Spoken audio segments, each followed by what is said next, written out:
So what's up mga brad? So may nagpagawa na naman po dito sa atin ng DIY ampli cabinet. So ito po. So yan, sinadya po namin to pinutol dito para hindi po mas lalong bumigat. Kung isama po natin itong dalawang power amp. Buksan ko muna itong sa itaas. Ito pong sa itaas. At ito, buksan natin yung sa harap. Ito po ang sa harap. Dito po ang processor. At linagyan po namin dito ng isang integrated amplifier. Ito po ang magdala sa kaniyang high. So, ibalik ko muna.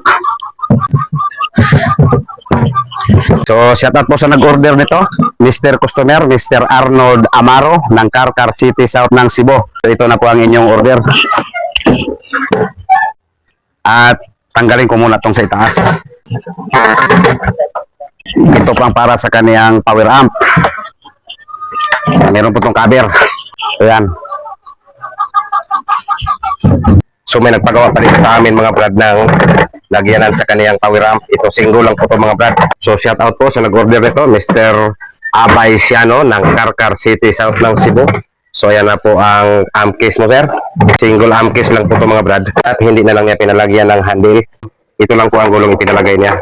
So shout out Mr. Abay Siano ng Carcar City South ng Cebu. So ayan na po ang single amp case mo sir. Ready for pick up na po ito. So yan, balik ko muna yung takip. At hindi na lang niya pinalagyan ng handle dahil pwede naman to dito mahawakan. Dito. Or pwede po dito dahil mayroon mang gulong. Ayan, pwede po pa ganyan. At ito po ang time na pinipick up na po ni Mr. Customer. Itong amp case niya na single. So yan. At maraming salamat sir sa pasobra mong bayad. Maraming salamat. Taga saan sir? Carcar. Taga Carcar City South Cebu. So maraming salamat. Thank you, sir. Salamat. Paldo. Ayan, meron na naman po kaming nire-restore dito na speaker. So yan. Ito po ang original na box. Dala po to ni Mr. Customer. Gusto po ni Mr. Customer na may balik po sa dati niyang forma. So yan, ito po ang front cover.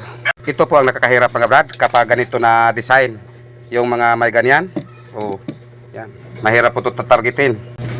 Kapag mayroong mga ganito, ito po ang nakakahirap.